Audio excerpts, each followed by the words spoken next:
Est-ce qu'il faut avoir 50 contrats de personnes qui te donnent 50 balles, ou est-ce qu'il faut mieux essayer de taper plus haut et en avoir 2 mais qui te filent 30 000 chacun? Mais l'opportunité, elle se saisit aussi. Quand tu dois rémunérer 11 personnes, et ben il y a des gens qui ne servent à rien. Je sais pas comment je vais vous le dire pour que ça soit clair et que ça soit légal.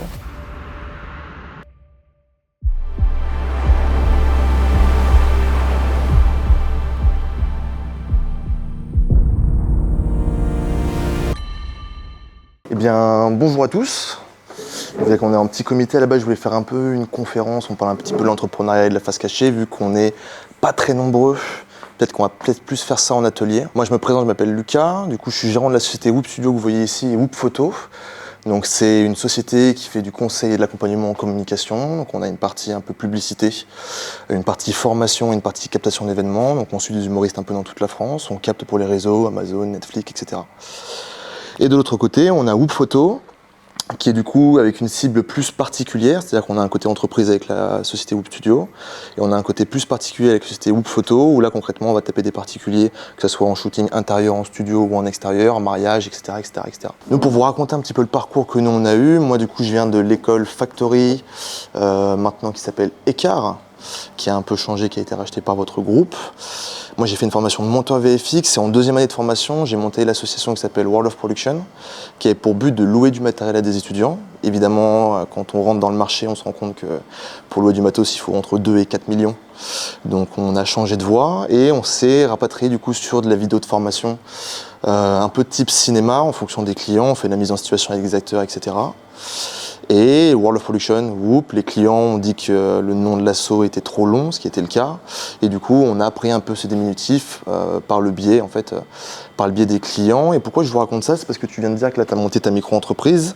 Et nous, au bout de la deuxième année, on avait déjà commencé à structurer une équipe. C'est-à-dire que quand nous, on est arrivé, que je vois la différence entre les étudiants qui ont commencé à entreprendre, entre guillemets, avant de partir, et ceux qui se lancent en sortant de l'école, il y a une différence majeure déjà d'essais et d'échecs. Dans le sens où nous, l'association, quand on est sorti de l'école, ça avait échoué.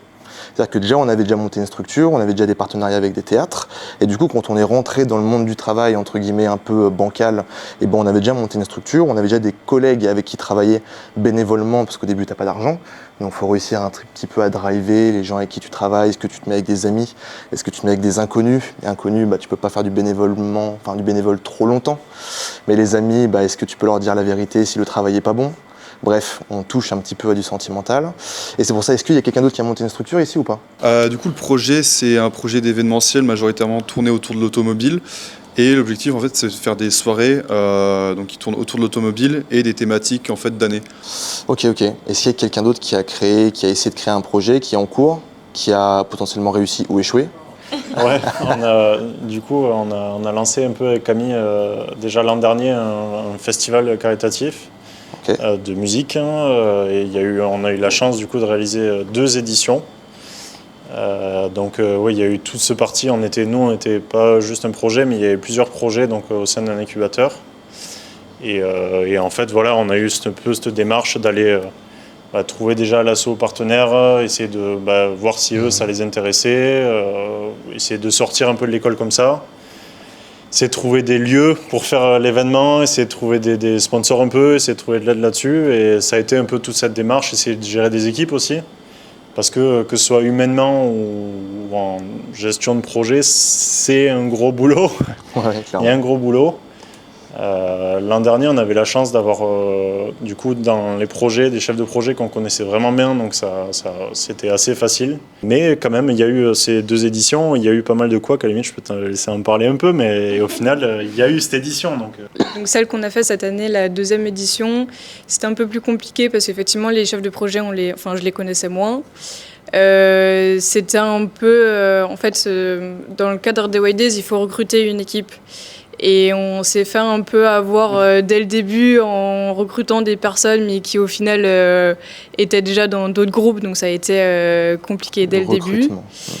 Et du coup, on s'est un peu dépatouillé comme on pouvait avec les personnes qu'on avait. J'aime pas trop rester sur un truc un peu imparfait. Et je me dis, jamais 203, donc autant refaire une 3e édition l'année prochaine où je le gère moi en solo de mon côté.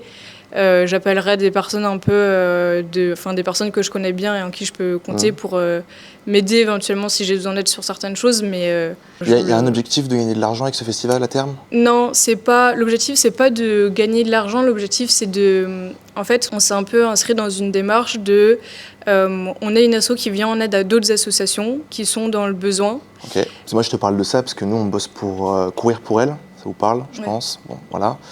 Et on travaille pour eux depuis un petit moment maintenant. Et concrètement, eux, ils ont une économie un peu comme la tienne, comme la vôtre. Du coup, vous êtes à deux sur le projet. Ouais. Ok. Et en gros, le but, c'est d'amasser entre guillemets le plus d'argent possible pour entre guillemets payer des soins aux femmes qui ont des cancers, cancer du sein. Et concrètement, ils ont quand même un cercle. En fait, ça a tellement grossi qu'à la fin, ils ont quand même une équipe qui est à plein temps. Parce qu'ils font pas que les courses, ils font aussi des trucs de vélo. Enfin, ils ont plein d'événements comme ça qui arrivent au cours de l'année, des randonnées, etc., pour recruter des fonds.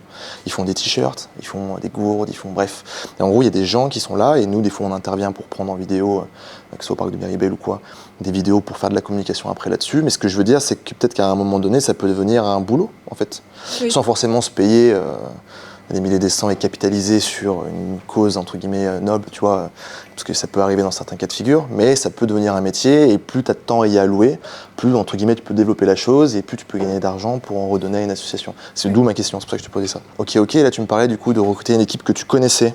Pourquoi que tu connais? C'est un peu délicat dans le sens où on peut très bien s'entendre avec des personnes, mais on peut ne pas travailler avec. On peut pas forcément travailler ensemble parce qu'on n'a pas forcément la même organisation ou la même vision des choses. C'est peut-être plus facile. Ouais, il y a ce côté où justement, c'est ce qu'on avait un peu l'an dernier, c'est que les chefs de projet, du coup, on les connaissait. On connaissait un peu les équipes et pour nous, c'est plus facile. Quand on dit connaître, c'est pas forcément juste être copain avec, c'est avoir déjà travaillé avec ou connaître un peu la personne dans le boulot, dans son organisation et tout. Et derrière, ça nous fait des choses aussi en moins à gérer, des préoccupations en moins à avoir, quoi. Mais c'est donnant-donnant aussi. Ils savent que si derrière nous, on leur fait confiance, eux, ils attendent aussi de notre côté que voilà, ça soit carré aussi. Il n'y a pas forcément de rémunération derrière parce que justement, c'est un côté caritatif. Et c'est pour ça, en soi... C'est pour ça qu'il n'y a pas de problème. Ouais, parce que c'est concrètement, quand on entreprend, moi, de mon expérience personnelle, quand nous, on a lancé l'association, on était 11, je crois. Après, on a commencé à gagner un petit peu d'argent, mais tu te rends compte que quand tu es 11 en bénévole et quand tu dois rémunérer 11 personnes, il y a des gens qui ne servent à rien, en vrai. Quand tu es à 11, etc., et que tu es 2 heures ici, 3 heures ici, 5 heures ici, quand ça devient professionnel, et en fait, ça fait une seule personne, en fonction des capacités de chacun. Donc, entreprendre avec des potes, oui, c'est plus simple, en fait, tu n'as pas le choix quand c'est bénévole, parce que tu vas pas demander à quelqu'un, je vais pas te demander de bosser pour moi pendant 3 semaines bénévolement, et 3 semaines c'est gentil, parce que quand tu montes une boîte, ça peut durer 1 an, 2 ans, ça peut être très très très très long. Donc t'as pas le choix d'entreprendre avec des amis, connaissances, entre guillemets, au début quand c'est bénévole, mais au moment où après ça devient professionnel, comment on gère la transition? Comment on gère cette transition? Imaginons là, on s'entend bien, on va monter une société, on va se séparer des parts sociales, est-ce que parts sociales ça parle à tout le monde? Voilà, donc voilà, moi évidemment c'est mon projet, j'en veux plus. Mais toi, finalement, tu te dis, ça fait quand même 1 an que je suis bénévole, j'en voudrais bien un peu plus. Comment on fait pour régulariser ça? Comment on fait pour, imaginons, moi je suis cadreur et toi tu es scénariste, il y a 80% de l'argent qui vient de moi et 20% qui vient de toi, parce que scénariste, il y a moins de gens qui payent pour des scénarios que pour du cadre. Comment on répartit les charges en termes de finances? Est-ce que vous avez une idée déjà en fait de comment on régularise ça avec des gens qu'on connaît ou qu'on ne connaît pas? Je vous le dis, quand on connaît les gens, c'est une très mauvaise idée. Très très mauvaise. Très mauvaise. Dès qu'on parle d'argent, au début ça peut être oui. Et puis après, au bout d'un moment, les gens ils en veulent un petit peu plus. Et puis après, les gens ils s'engagent pas ou on fait le minimum. Est-ce que vous avez une idée? Déjà, je pense à partir du moment où on commence à gagner de l'argent, déjà le travail qu'on est en train de faire, il n'a plus le même statut en fait. Quand on fait du bénévole, c'est un peu un petit kiff qu'on se fait ensemble. Mais quand il y a de l'argent, en fait, on commence à être sur quelque chose qui est vachement plus sérieux, qui va être vachement plus cadré. Et du coup, je pense à ce moment où ça fait un effet de bascule, venir voir, en fait, tout simplement discuter avec les gens de la vision qu'il va falloir avoir sur le long terme, parce que si ça commence à faire de l'argent, ça veut dire qu'il y a une volonté aussi derrière. C'est-à-dire que c'est des gens qui sont comme toi là. Et s'ils sont comme toi, pourquoi ils bosseraient avec toi? Généralement, on a ce qu'on appelle un leader, leaduse, tu vois, dans le principe. Il y a une personne qui est là, qui va emmener les gens sous le même toit, une même idée.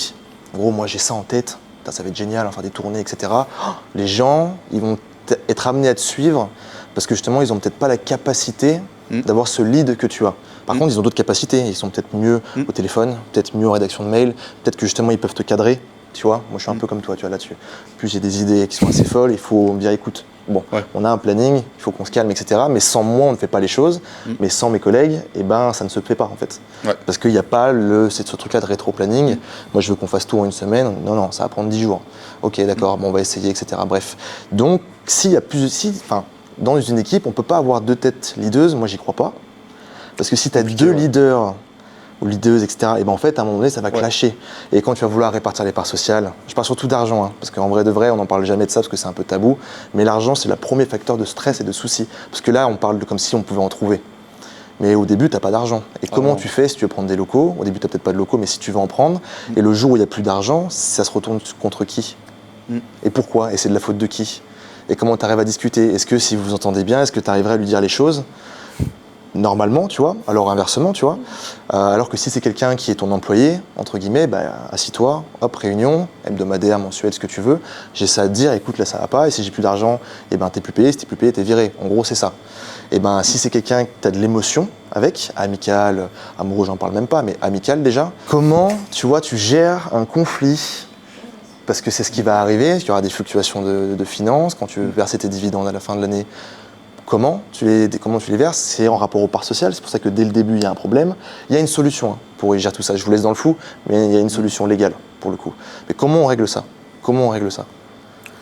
C'est un peu une Ça vous parle, le pacte d'associés? Eh bien ça, faut le faire. Ça, c'est pas obligatoire, mais je vous le conseille fortement. C'est un peu comme déposer sa marque auprès de l'INPI, ça on en parlera aussi. Mais concrètement, en fait, quand tu montes ta société, là on parle de société, on parle plus d'individuel comme micro-entreprise ou intermittent du spectacle ou quoi. Mais quand tu montes ta société, que ce soit SARL, SASU, EIRL, ça vous parle un peu? Ça, on n'a pas le temps de tout ouvrir, mais en gros, là, c'est des sociétés SASU, tu es tout seul, SARL, tu as plusieurs, SAS, pareil, tu as plusieurs, etc. Tu as des obligations légales. Et quand tu crées ta structure, eh ben, déjà, il faut que tu ouvres un compte bancaire professionnel, il faut que tu crées tes statuts, un peu comme tout le monde. Et après que tu crées ton logo, que tu déposes ta marque, ça, c'est pas obligatoire, mais il faut le faire, on en parlera plus tard pour une certaine raison. Et il y a le pacte d'associés. Le pacte d'associés, tu peux l'inclure en fait au statut. Le pacte d'associés, tu trouves des modèles qui sont sur Internet. Ce document n'a aucune signification légale en tant que tel, c'est-à-dire qu'il n'y a pas un juriste qui va tamponner la chose, mais le fait que tu signes ce papier avec tes associés, le jour où, imaginons, on fait une affaire ensemble et les dividendes, je me les verse qu'à moi, alors que sur le pacte d'associés, on s'était dit, attends, toi t'as 20%, moi 80% ou inversement, je suis en train de te mettre une carotte, entre guillemets. Et comment tu vas le prouver? Et les statuts, peut-être que les statuts, je les ai rédigés d'une certaine manière qui font que tu n'as, entre guillemets, pas le droit à la parole, mais le pacte d'associés peut être modifié à n'importe quand. Donc ça, devant un jury, devant des juristes, avocats, etc., ça a de la valeur. Donc ça, faites-le, même si c'est vos potes, pour vous raconter une histoire là-dessus. Nous, quand on a monté la boîte, on était 5 associés, et évidemment, un peu jeunes, on va faire de l'argent, en plus on est dans le cinéma, bon, c'est super, on va monter des trucs, on va très très vite. On a monté la société très vite, on a trouvé les comptes bancaires très vite, bref, tout allait très bien. Et, excusez-moi, tout allait très bien. Et ce qui se passe, c'est qu'il y a la première associée qui veut se tirer. Elle veut se barrer, sauf que le problème, c'est qu'il n'y a aucun problème. En soi, elle voulait faire autre chose, elle voulait écrire un livre ou je sais pas quoi, bref, très bien. Mais dans le principe, ce qui se passe, c'est que nous, on se retrouve dans une situation où les parts sociales, elles ont une valeur. Donc en gros, une part sociale, nous, c'était 10 €. Ça peut être 1 €, ça peut être 50 €. C'est vous qui choisissez, mais plus vous en avez, mieux c'est. Enfin, il y a trop de choses à dire, en fait. Là, je suis en train de déraper, mais il y a trop de trucs à dire. Mais en gros, qui peut racheter les parts sociales? Là, on était 5, il y en a une qui s'en va. Donc en gros, on est 4 pour aller racheter, mais qui a la priorité? Et pourquoi? Conflit. Donc là, il y a bras de fer. Parce que concrètement, même si on est potes, soit tu prends le lead et tu dis non, je les rachète et c'est terminé en gros en mode sauveur, mais ça marche pas des masses, à un moment donné ça dérape. Soit tout le monde les veut et dans ces cas-là, on appelle ça vacant. C'est-à-dire qu'en gros, il y a la solution de ramener une 5e autre personne qui peut racheter ses parts sociales, comme ça il n'y a pas de conflit en interne et il n'y a pas quelqu'un qui récupère entre guillemets plus de droits aussi au niveau des votes quand il y a des discussions qui sont prises au niveau de la société. Bref, le pacte d'associés. Pour résumer, c'est vraiment le pacte d'associés qu'il faut rédiger. Il y a plein d'exemples qui sont sur Internet que vous pouvez trouver. Ça considère le nombre de votes que vous pouvez avoir. Si on est 5 et que moi, par exemple, je suis gérant à, 75%, ça se trouve, si j'écris bien les statuts, vous n'avez pas le droit de vote.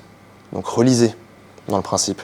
Parce que même si, entre guillemets, dans les statuts, entre guillemets, une part sociale est égale à une voix, si dans le pacte d'associés, je rédige qu'en cas de situation de crise, eh ben, j'ai le droit de prendre toutes les décisions nécessaires pour pouvoir sauver la boîte, mais que la situation de crise, c'est moi qui la décide, bah, c'est tout le temps la crise. Hein. Donc tu vois, dans le principe, faites vraiment gaffe entre guillemets à ces documents-là, surtout quand vous êtes amis, parce qu'après, il peut y avoir des trahisons qui peuvent être terribles. Terrible, tu reviens, et nous encore on l'a pas vécu ça, donc on a de la chance. Mais il faut, ce pacte d'associés, il est très important. Après il y a l'INPI, si j'essaie de résumer parce qu'il ne reste qu'une demi-heure, ça va vite.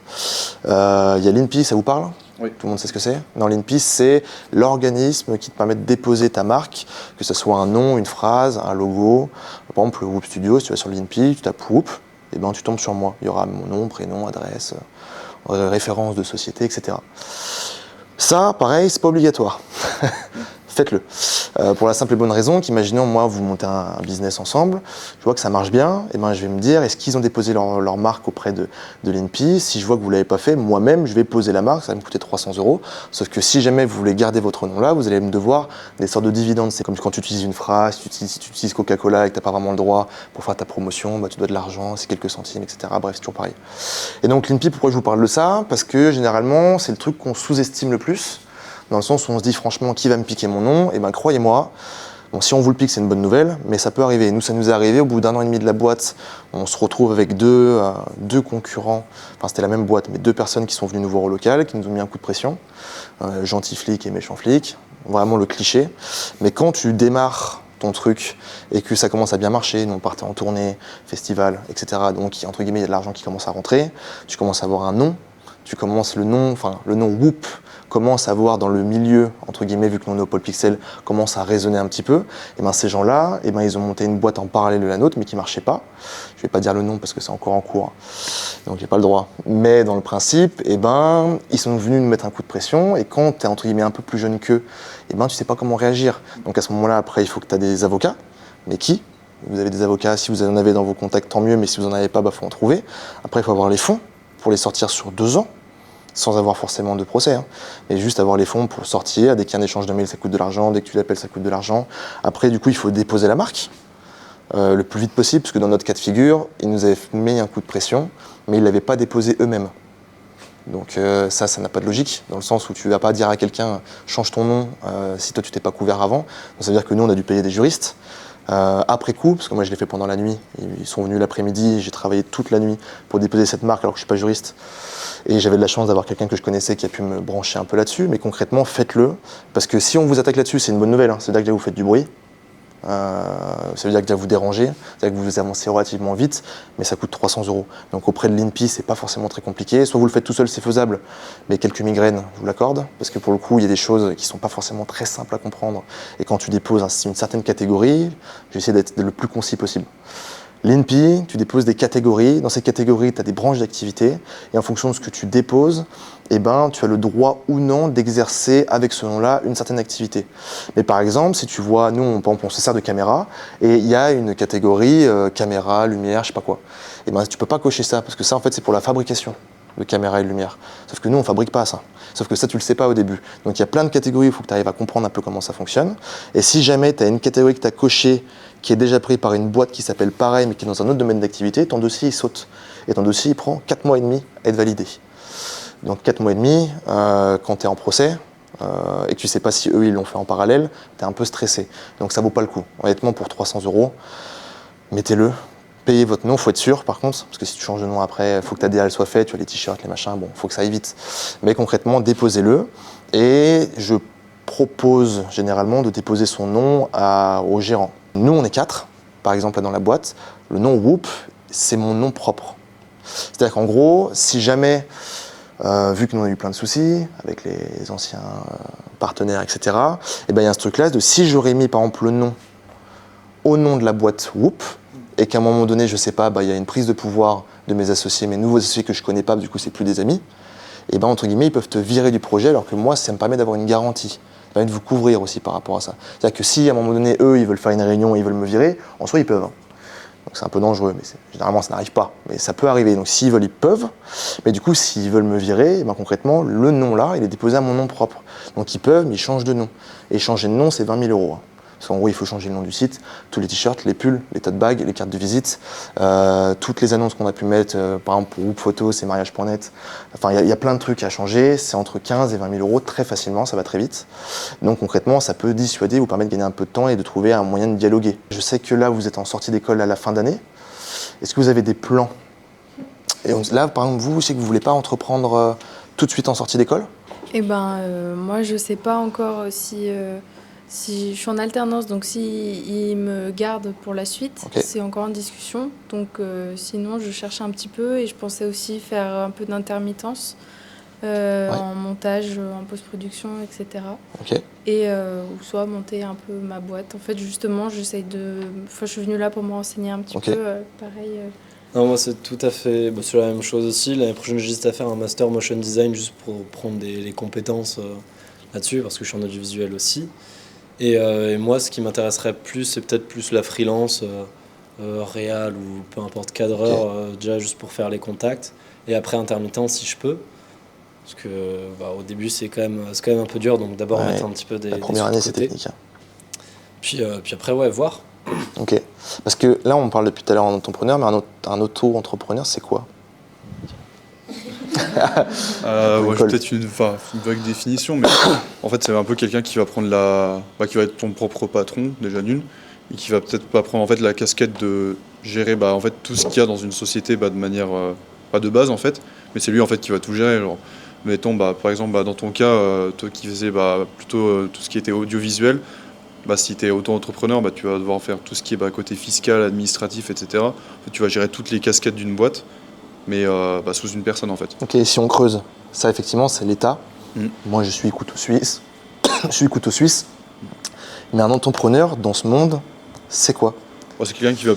Après, ça dépend des profils, mais c'est quelqu'un qui veut peut-être apporter quelque chose de nouveau, qui voit peut-être les choses différemment, et qui va apporter sa vision au marché sur lequel il va exercer, et avoir cette petite chose différente qui fait que peut-être ça va pouvoir marcher ou non.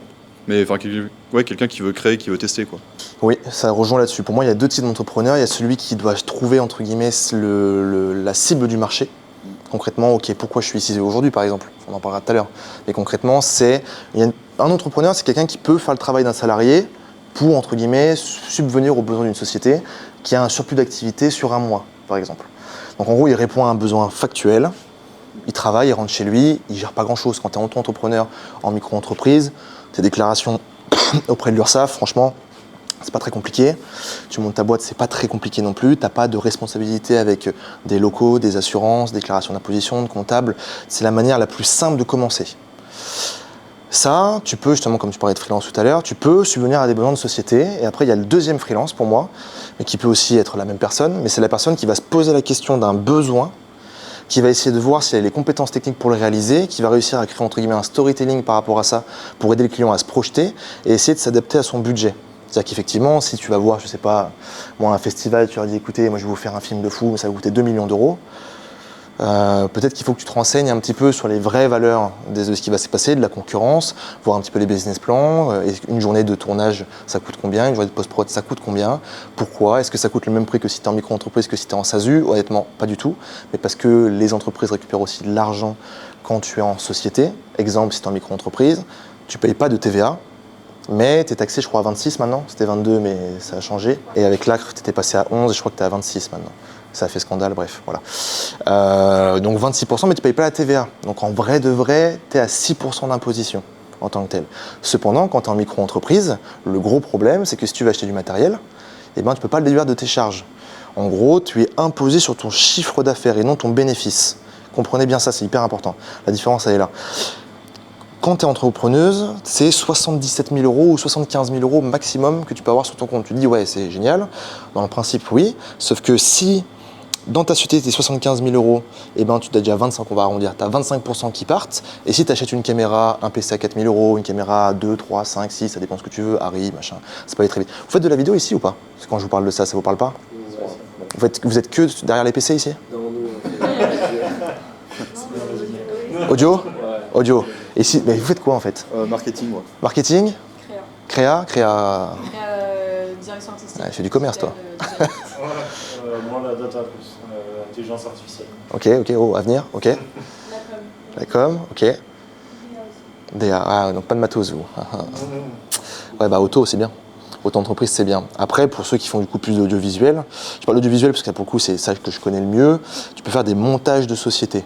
En gros, quand tu es en auto-entreprise, au début, c'est bien pour te lancer parce que tu sais pas trop comment te déterminer, t'as pas créé ta DA, t'as pas créé, entre guillemets, ta cible. Ok, je vais entreprendre, mais bon, la com, c'est large. Est-ce que je vais être dans l'humanitaire? Est-ce que je vais être vraiment dans le sport?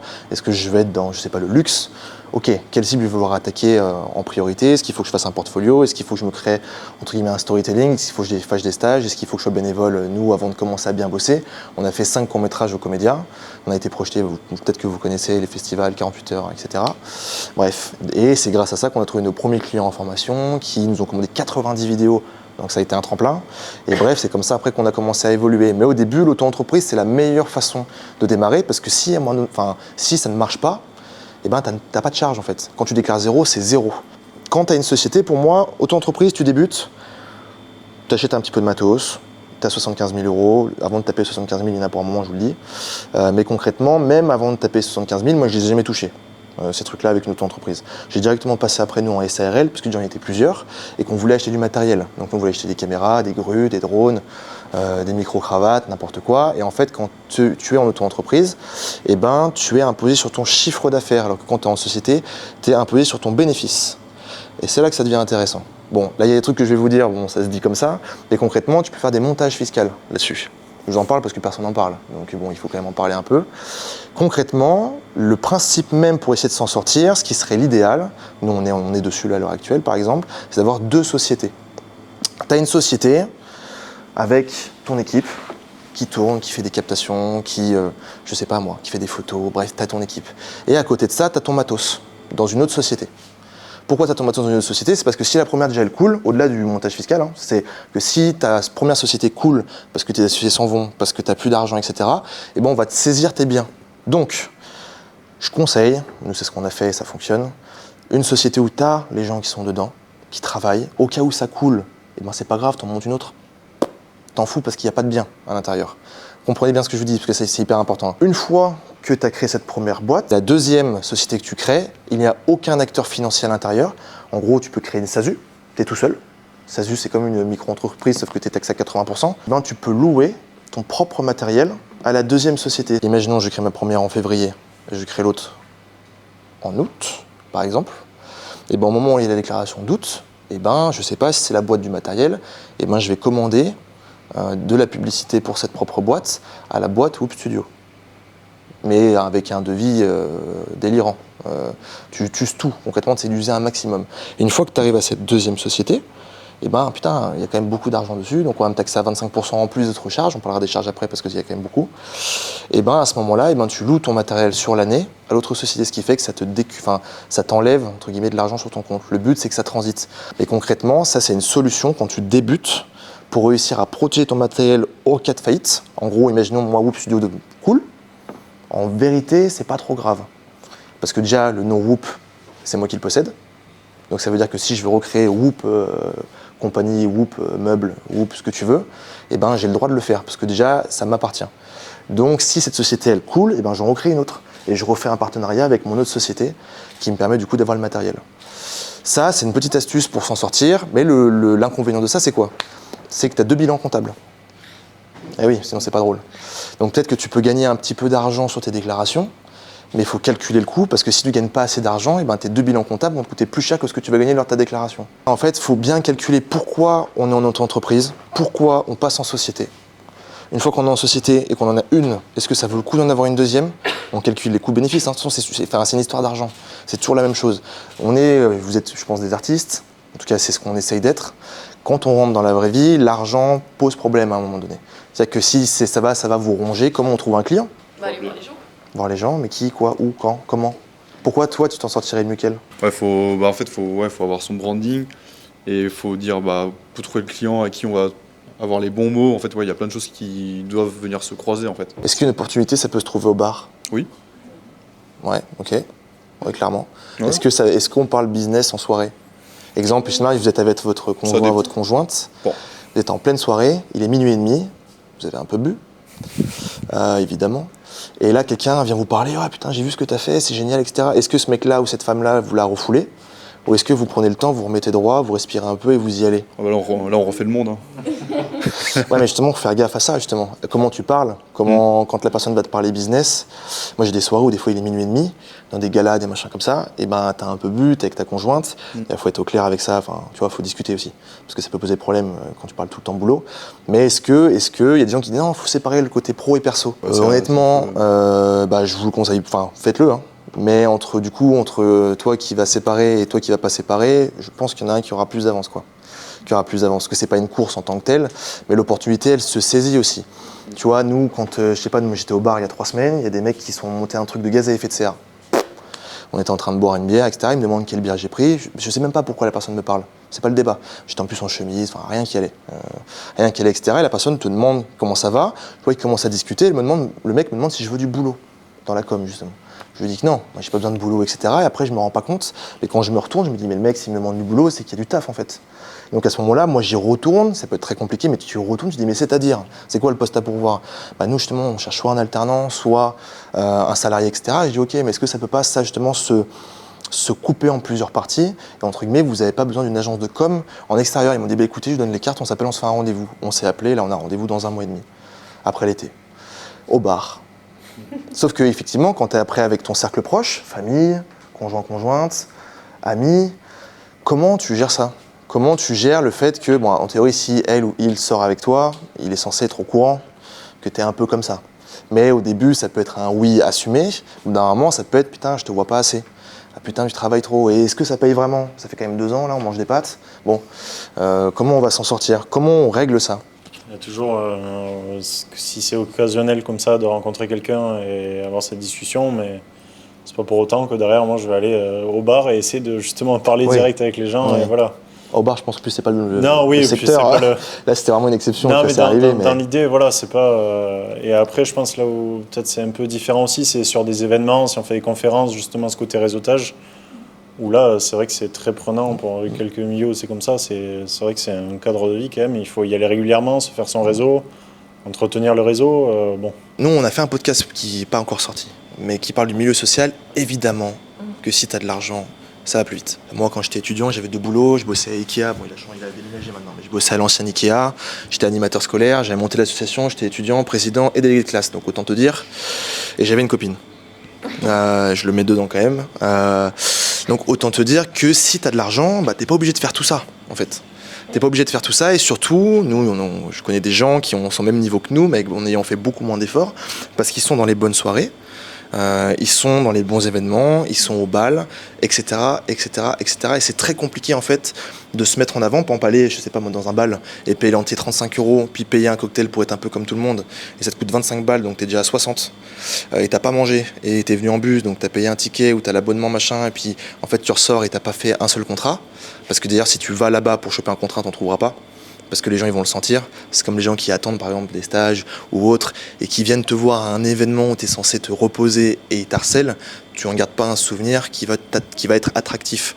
Donc il faut trouver un moyen de se faire repérer. Ça peut être par exemple dans la prise de parole, ça peut être de comment tu t'exprimes, ça peut être de venir à un événement comme le Pixel Break. Ça vous parle peut-être pas ça, si. Pixel Break, c'est tous les derniers jeudis du mois, et tous les professionnels, on crée une grande partie, viennent boire une bière. Et tu vois, à ce moment-là, on parle pas boulot. On parle pas business, on parle pas finance, on parle pas, mais on dit comment tu vas, comment tu te sens, et puis au final tu dérapes en fait. Ok, putain la Kaamelott c'est compliqué, ah là tu vois j'étais avec le truc de Lucky Luke c'est compliqué, bref, et en fait tu viens à parler de toi, l'autre parle de lui, tu ne demandes absolument pas de contrat. Si tu demandes un contrat, t'es toujours tu profites de la situation, il faut parler de toi, il faut montrer ce que tu sais faire, et à un moment donné ils vont t'appeler. Mais sauf que pour arriver à ce stade-là, il faut y aller 1 fois, 2 fois, 3 fois, 10 fois. Nous, au bout de 3 ans et demi, on a eu le premier contrat au Pôle Pixel au bout du 13e rendez-vous, je crois. Donc 1 an et 1 mois, en faisant cette stratégie que je viens de vous dire. Comment on peut se mettre dans une situation qui va nous faire rencontrer des gens qui ont de l'argent? Parce est-ce qu'il faut avoir 50 contrats de personnes qui te donnent 50 balles? Bon, c'est avec 50 balles, vous travaillez pas, ça sert à rien. Mais dans le principe, entre guillemets, 50 €, ou est-ce qu'il faut mieux essayer de taper plus haut et en avoir 2, mais qui te filent 30 000 chacun? Mais la question est-ce que pour avoir les 30 000 chacun, est-ce qu'il ne faut pas avoir des choses à montrer avec les boulots des gens qui donnent 50 €? Et donc ma question est, à l'heure actuelle, est-ce que vous, en sortant de l'école là maintenant, en fait, vous avez de quoi montrer quelque chose, soit en showreel, portfolio, ou quelque chose qui tape plus que la moyenne, qui vous différencie avec une identité, entre guillemets, un storytelling, parce que portfolio, bon, ok, est-ce qu'il y a un truc un peu plus attractif, tu vois, l'IA, peut-être qu'il y a un truc à faire par rapport à ça. Moi, je sais qu'on avait fait un showreel, nous, à l'époque, bon, ça existe maintenant à 100%, tu vois, mais on faisait des showreels avec du motion design, un truc un peu dynamique, un peu publicitaire, et après, je les redirigés en réel, en Reels, pour après les envoyer. Et on mettait des vidéos non répertoriées, on a créé tout un site, etc. par rapport à ça. Et ce qui fait que moi, quand je trouvais du boulot au début, j'envoyais pas de CV. Mais concrètement, comment on se démarque ? Ça passe par, justement, nous, on parlait de showreel, mais ça peut être, je sais pas, une application. Ça peut être aussi aller sur place, miser sur l'humain.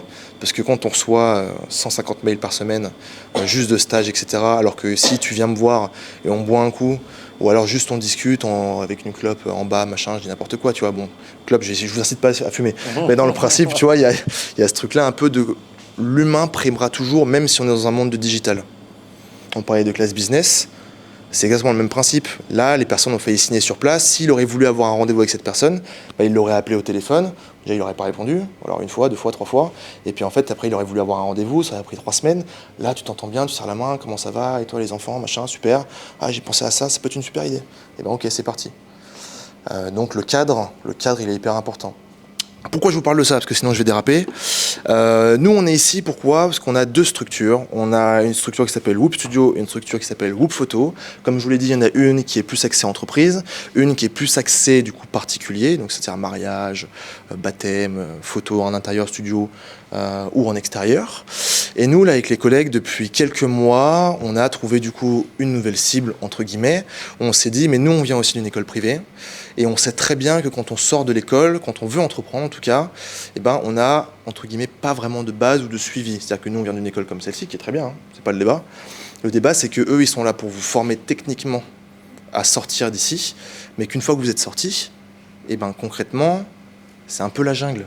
En vrai de vrai. Et on a comme ambition, et là c'est pour ça que je suis là aujourd'hui, de monter ce que vous appelez un incubateur. Moi c'est plus un espace participatif. Concrètement, nous avec l'équipe, là on est en train de sonder différentes écoles, Gaming Campus, 3IS, Écart, Innov, etc. pour essayer de donner l'opportunité à des étudiants d'avoir accès à de la formation complémentaire une fois qu'ils sont sortis de l'école dans le milieu de l'entrepreneuriat. C'est-à-dire que nous on a des partenaires avec des juristes, comptables, avocats, ce qui peut paraître très chiant mais qui est indispensable. On a des espaces de coworking qui vont s'agrandir en fonction en fait du sondage qu'on est en train de faire ici pour avoir des espaces de tournage, que ce soit photo, podcast ou vidéo avec fond vert, et un espace de coworking en open space comme les gens les appellent. Bon, en gros tu t'assois là où tu veux et tu bosses, et on essaye de voir avec des financeurs différentes personnes pour réduire les coûts au maximum. Quand tu sors d'une école et que tu as payé déjà, enfin je sais pas combien vous avez payé, mais vous devez être au moins 19, 20 peut-être. Euros, oui. 20 euros, ouais, voilà. Bon, un taco, c'est un peu agressif. Un peu comme ça. Mais en gros, concrètement, quand tu sors de l'école, généralement, t'as pas trop d'argent, quoi.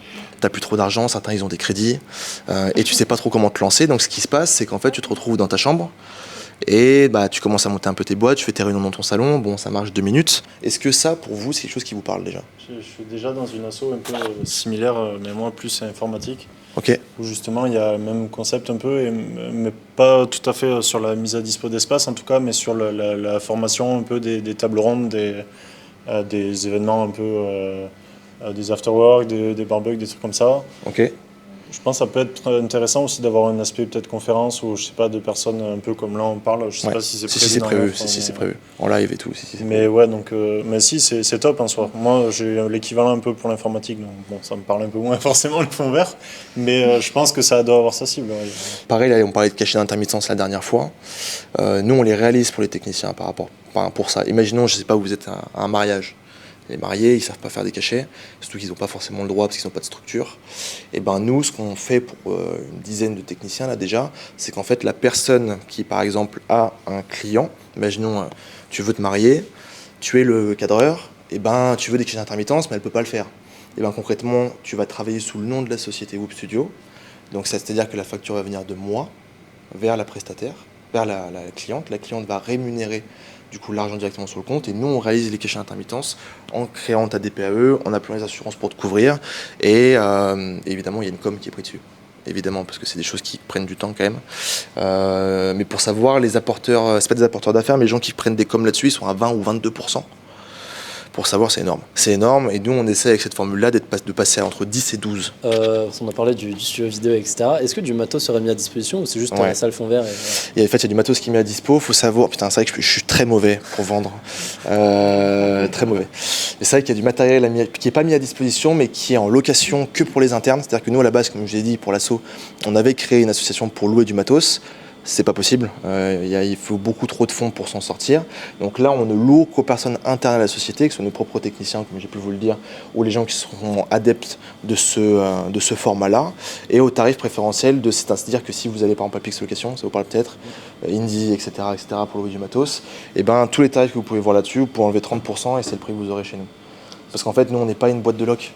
Le but, c'est d'arriver à un stade où tu as un package, quand tu viens ici, tu as tes studios, tu as de quoi travailler, tu as les événements pour te renseigner, tu as les événements pour faire du réseautage, tu as du matériel si tu as besoin, je sais pas moi, d'un émetteur HF, n'importe quoi, pour avoir un écran qui est un peu plus loin, etc.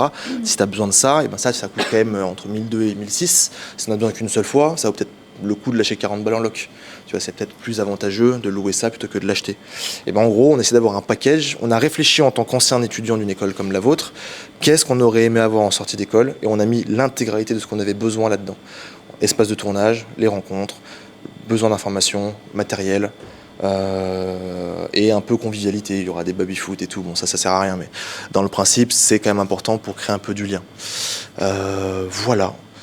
Est-ce que vous avez des questions? Parce que je vois que l'heure tourne, je ne sais même plus quelle heure il est. Alors, question toute bête, mais du coup, quand t'es sorti, toi, tes cours, t'avais déjà l'idée de faire ton asso, de monter ta société avec tes amis? C'était, ouais. Et du coup, comment t'as trouvé tous les premiers clients? Vous avez juste des marchés Il y a une part de chance, déjà, premièrement, mais la chance, tu peux un peu la provoquer. Dans le sens où nous, on a fait 5 ans de 48 heures. Ce qui se passe, c'est que quand on est en 48 heures, tous les ans, moi, je changeais d'acteur et quelques techniciens. Et ce qui fait qu'il y a une des techniciennes qui était plus âgée, qui bossait dans une boîte. Et la troisième année où on le faisait, elle a emmené son patron regarder le film où elle était. Et en fait, le mec a regardé le film, et à la fin, il me serrait la main et tout. Il me dit « Ah, c'est vachement bien votre travail, c'est super, j'aime beaucoup la qualité d'image. » Et le mec s'en va. Moi, je sais pas qui c'est. C'est le boss d'une collègue à moi, bon, je m'en fous. Parce que du coup, elle avait 2 casquettes. Elle bossait en tant que salariée, elle faisait un peu d'intermittence à côté. Et en fait, un mois après, le mec me rappelle, il dit « Ok, on va faire un test sur 12 ou 13 vidéos, je crois, un truc comme ça. » Et lui, ça me fait rire parce qu'il dit « Nous, on veut du shiny. » Bon. Ils veulent du shiny parce qu'en gros, ils veulent de la qualité. Ils veulent que les vidéos soient exceptionnelles par rapport à ce qu'eux pourraient faire en interne, ce qui se comprend. Bref, il faut s'habituer au langage de chacun. Et du coup, concrètement, on a eu les 12 premières vidéos comme ça s'est très bien passé. Et je te dis, je crois qu'on en a fait 90. La boîte s'appelle Frello. C'est pareil, c'est une boîte qui est un peu engagée. Ils aident les étrangers à parler français pour mieux s'intégrer professionnellement dans la vie active, ce qui est une bonne chose. Ils sont en partenariat avec le Pôle emploi. Parce que quelqu'un qui vient d'un pays étranger qui ne parle pas français, pour trouver du taf, va passer un entretien en parlant pas français, ça peut être un peu technique. Donc eux, ils ont pris cette cible-là. Et ils sont en partenariat avec le Pôle Pixel et plein d'autres choses comme ça. Et donc ça a été le premier client. Et après, une fois que tu as ça, et tu vois, WorldSkill France, comment j'ai eu ça, pareil, je crois que c'était un pote à moi qui bossait là-bas et il avait besoin de moi pour un event. J'y suis allé avec tout le matériel, je les ai pas fait payer parce que c'est souvent comme ça que ça se passe. Ils ont vu le résultat, ils ont dit on veut la même chose, ce serait bien que tu refasses ça. Je dis ok, ça va être ce prix-là. Donc, je crois qu'à la journée pour donner un ordre d'idée, c'est 400 € hors taxe avec matériel. Et le montage, vu que c'est peut-être plus ça qui vous intéresse, quand tu as un peu d'expérience, bien sûr, tu es entre 300 et 350 € hors taxe en société. Quand tu es en micro-entreprise, tu es moins cher. Parce que tu n'as pas l'histoire de TVA, tu n'as pas l'histoire des 47% de charge. Donc évidemment que tu es moins cher et tu auras peut-être plus de clients. Voilà. Et après, Ikea, pareil. Après, il y a des retrouvailles au bar, il y a des retrouvailles, par exemple, au Pixel Break. Pixel Break, c'est des événements où on rencontre des gens. Et à force de serrer des mains, les gens ils te connaissent, ils te rappellent. Et c'est une fois que tu as le client qu'il faut y aller à fond, quoi. Qu'il faut y aller à fond. Et voir ce que lui n'a pas vu encore. Faut pas lui proposer n'importe quoi. Si le mec il est boulanger, tu lui proposes pas une vidéo en drone. Tu vois, ça n'a pas de sens. Mais il faut essayer de se remettre à sa place, se rendre compte de ses coûts et besoins. Et tu vois, un boulanger, gérer ses réseaux sociaux, bon. Pas lui faire payer 1000 balles, ça sert à rien, le mec va pas être intéressé. Il faut cibler les bonnes personnes, il faut se mettre à leur place et savoir combien toi tu serais prêt à payer. Tu dis, ouais, putain, un mariage, moi je serais bien prêt à payer 500 euros. Bah, si tu proposes des mariages à, je sais pas, à 600, à 4000, 5000 euros, drone, tout compris, bah, si toi-même t'es pas prêt à payer, comment tu veux réussir à vendre cette prestation à quelqu'un qui devrait le payer? Donc déjà, il faut être à l'aise avec le contenu, avec ce que tu vends, comment tu t'assumes, et pourquoi, et comment tu le justifies, pourquoi tu coûtes si cher. Parce que ça, si, moi je vous garantis qu'on sera à l'heure, vous regardez tous les commentaires, c'est 5 étoiles. Après ça t'amène du stress, mais tu justifies un peu le fait de ne pas avoir d'erreur. Si moi je suis malade, j'appelle les techniciens, ils me remplacent. Bam, c'est réglé. Mais sauf qu'il faut avoir des techniciens, donc tu vois, c'est toute une mécanique à avoir pour essayer de s'en sortir. Bon voilà,